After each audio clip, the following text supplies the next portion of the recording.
जय श्री राधे कृष्ण। आप सभी का आपके अपने YouTube channel BK Mishra present में बहुत बहुत स्वागत है। आइए आज आप सब जानेंगे वर्ष 2024 माघ मास कृष्ण पक्ष षटतिला एकादशी का व्रत कब किया जा रहा है। तो जानेंगे व्रत के शुभ मुहूर्त के बारे में, पारण का क्या समय होगा, पारण कब किया जाएगा, किस चीज से किया जाएगा, इस दिन क्या करना चाहिए नहीं करना चाहिए, खास करके भगवान को इस दिन किस वस्तु का भोग लगाना चाहिए, भगवान को क्या अर्पित करे।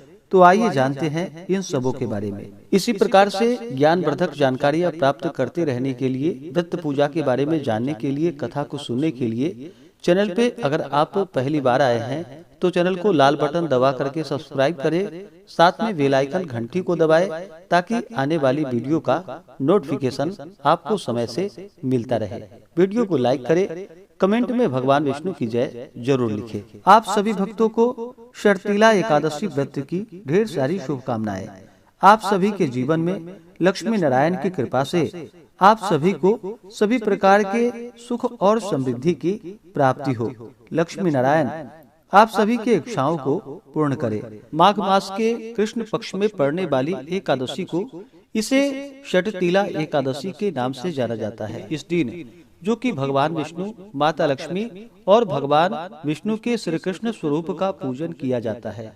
जो भी भक्त सच्ची श्रद्धा के साथ, नियम और निष्ठा के साथ षटतिला एकादशी का व्रत करते हैं, इस व्रत में नियमों का पालन करते हैं, कथा श्रवण करते हैं, इससे भगवान विष्णु, भगवान श्री कृष्ण अपने भक्तों के सभी प्रकार के पापों को नष्ट कर देते हैं।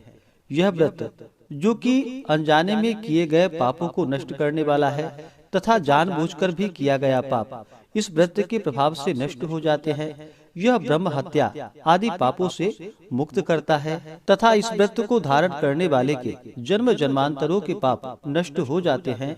स्वर्ग में अत्यंत ही आनंददायी सामानों से परिपूर्ण गृह प्राप्त होता है तथा दुर्भाग्यता, दीनता और दरिद्रता इस व्रत के प्रभाव से इन सबों का नाश होता है तथा अंत समय में स्वर्ग लोक की प्राप्ति होती है। एकादशी का व्रत जो कि प्रत्येक माह के कृष्ण पक्ष और शुक्ल पक्ष की एकादशी तिथि के दिन धारण किया जाता है। एकादशी का व्रत जो कि सभी प्रकार के पापों को नष्ट करने वाली है और जब व्यक्ति के पापों का नाश होता है तभी उनके पुण्य उदित हो पाते हैं, उसके बाद ही सांसारिक सुखों की प्राप्ति हो पाती है। तो आइए जानते हैं षटतिला एकादशी व्रत के शुभ मुहूर्त के बारे में। एकादशी तिथि प्रारंभ समय 5 फरवरी 2024 दिन सोमवार शाम 5:27 और एकादशी तिथि की समाप्ति होगी 6 फरवरी 2024 दिन मंगलवार को शाम 4:08 पे। तो हमें शुद्ध रूप से सूर्योदय व्यापनी के अनुसार जो समय प्राप्त हो रहा है वह समय 6 फरवरी 2024 दिन मंगलवार को सभी भक्तजन एकादशी का व्रत धारण करेंगे। 5 फरवरी को 10वें दिन के नियमों का पालन करेंगे। 6 फरवरी को एकादशी का व्रत किया जाएगा और इस व्रत का पारण जो कि 7 फरवरी को किया जाएगा। एकादशी व्रत का पारण जो कि हरिवासर में नहीं करना चाहिए। हरिवासर का समय द्वादशी तिथि का पहला चौथाई हिस्सा हरिवासर का होता है। तो द्वादशी तिथि की जो समाप्ति है वह 7 फरवरी बुधवार के दिन दोपहर 2:03 पे द्वादशी तिथि की समाप्ति है। इस व्रत का पारण 7 फरवरी को किया जाएगा। पारण का जो समय होगा वह समय सुबह 7:06 से सुबह 9:18 तक व्रत का पारण किया जाएगा। षटतिला एकादशी व्रत का पारण जो कि गोदुग्धेन पारणम यानी कि गाय के दूध से व्रत का पारण है, यह संभव ना हो पाए तो आप तुलसी दल, जल, फल से व्रत का पारण करें। एकादशी तिथि के दिन 6 फरवरी को जो सूर्योदय का समय है वह समय सुबह 6:38 और सूर्यास्त शाम 5:45। ब्रह्म मुहूर्त का जो समय होगा वह समय सुबह 5:22 से सुबह 6:14 तक होगा। 6 फरवरी को राहु काल का जो समय होगा वह समय दोपहर 2:58 से शाम 4:22 तक और 7 फरवरी को दोपहर 12:12 से दोपहर 1:35 तक राहु काल का समय होगा। राहु काल समय के दौरान कोई भी शुभ कार्य या नया कार्य नहीं करना चाहिए, यह लाभप्रद नहीं होता है, इस बात का ध्यान रखें।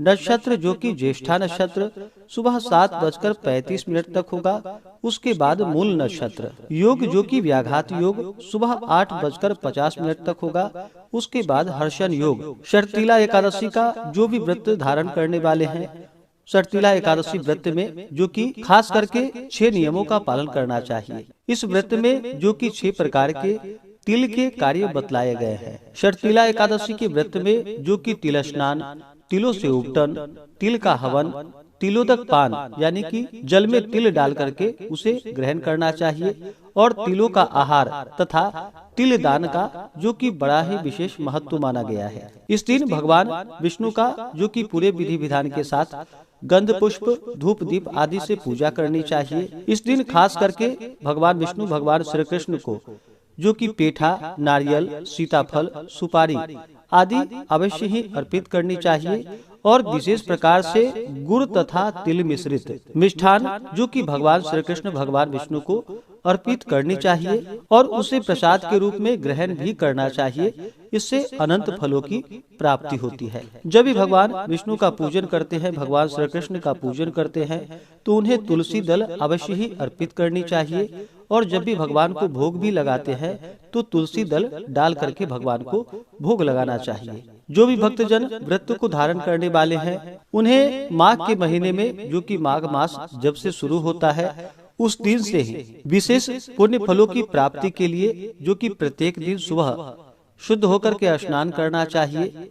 माघ के महीने में जो कि संगम आदि में तीर्थों आदि जगहों पर गंगा स्नान करने का बड़ा ही विशेष महत्व माना गया है, और भगवान विष्णु भगवान श्री कृष्ण के पूजन का विशेष महत्व माना गया है। तो इस व्रत को धारण करने वाले को विशेष पुण्य फलों की प्राप्ति के लिए प्रत्येक दिन सुबह गंगा में स्नान करना चाहिए, और अपने मन तथा आत्मा को शुद्ध कर अपने इंद्रियों का भी दमन करे, और काम, क्रोध, अभिमान, ईर्ष्या, पिशूनता इत्यादि को त्याग करके भगवान का स्मरण करते हुए पुष्य नक्षत्र में गोमय यानी कि गोबर को एकत्रित कर उसमें तिल एवं कपास मिलाकर कंडे पाथे, और उसमें नित्य प्रति 108 हवन किया करे।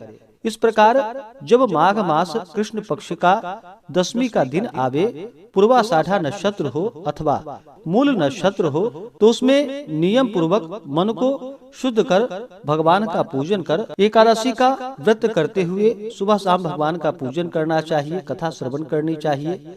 भगवान विष्णु भगवान श्री कृष्ण के नाम का संकीर्तन करना चाहिए, और फिर एकादशी की रात्रि जागरण करते हुए समय को व्यतीत करना चाहिए, और दूसरे दिन द्वादशी तिथि के दिन सुबह उठ करके स्नान करके विधिवत फिर से भगवान श्री कृष्ण का जो कि गंध पुष्प धूप दीप अगर कपूर फूल मालाओं से भगवान का श्रद्धा पूर्वक पूजन करना चाहिए। नैवेद्य में विशेष प्रकार से जो कि खिचड़ी अर्पण करनी चाहिए, और फिर उसे प्रसाद के रूप में द्वादशी तिथि के दिन ग्रहण करना चाहिए। इस प्रकार व्रत को धारण करने से जो कि अनंत फलों की प्राप्ति होती है। जो भी एकादशी का व्रत धारण करने वाले हैं, उन्हें 10वीं तिथि के दिन सूर्यास्त होने से पहले ही भोजन ग्रहण कर लेना चाहिए। उस दिन शुद्ध और सात्विक आहार ग्रहण करनी चाहिए, चावल ग्रहण नहीं करनी चाहिए। 10वीं के दिन जो कि हविष्यान्न भोजन ग्रहण किया जाता है। हविष्यान्न में जो कि जौ, गेहूं, गोघृत, सेंधा नमक हुआ जो कि भोजन ग्रहण करना चाहिए, और 10वीं की रात्रि एकादशी व्रत का भगवान श्री कृष्ण भगवान विष्णु के नाम का एकादशी व्रत का स्मरण करते हुए सोना चाहिए। एकादशी की सुबह उठ करके नित्य क्रियाओं से निवृत्त होकर के गंगा नदी में या घर के नहाने के पानी में ही थोड़ा सा गंगा जल मिला करके स्नान करना चाहिए, शुद्ध वस्त्र धारण करना चाहिए, और व्रत का संकल्प लेना चाहिए। भगवान से प्रार्थना करनी चाहिए कि हे भगवान विष्णु, हे भगवान श्री कृष्ण, आज मैं षटतिला एकादशी का व्रत धारण करने जा रहा हूँ या करने जा रही हूँ। इस प्रकार से भगवान से प्रार्थना करे कि यह व्रत मेरा निर्विघ्न पूरा हो, हमें पुण्य फलों की प्राप्ति हो। इस प्रकार से भगवान से प्रार्थना करे। एकादशी सुबह और शाम के वक्त पूरे विधि विधान के साथ पूजन करे, रात्रि जागरण करते हुए समय व्यतीत करे, और द्वादशी की सुबह उठ करके स्नान करके शुद्ध वस्त्र धारण करके भगवान का पूजन संपन्न करके भगवान को खिचड़ी का भोग लगाए और फिर ब्राह्मणों को भोजन करवाए, ब्राह्मणों को दान और दक्षिणा दे, गरीबों को भोजन करवाए और फिर समय के अनुसार व्रत का पालन करना चाहिए। और जो भगवान को खिचड़ी का भोग लगाए हैं उसे फिर प्रसाद के रूप में पहले ग्रहण करना चाहिए। इससे अनंत फलों की प्राप्ति होती है, व्यक्ति के सभी प्रकार के पापों का नाश होता है और फिर इसके प्रभाव से दुर्भाग्यता, दीनता और दरिद्रता का नाश हो जाता है। तो आशा करता हूँ कि यह जानकारी आपको अच्छा लगा हो। ऐसे ही ज्ञानवर्धक जानकारियाँ प्राप्त करते रहने के लिए चैनल पे अगर आप पहली बार आए हैं तो चैनल को लाल बटन दबा करके सब्सक्राइब करें, साथ में बेल आइकन घंटी को दबाएं ताकि आने वाली वीडियो का नोटिफिकेशन आपको समय से मिलता रहे। वीडियो को लाइक करें, शेयर करें।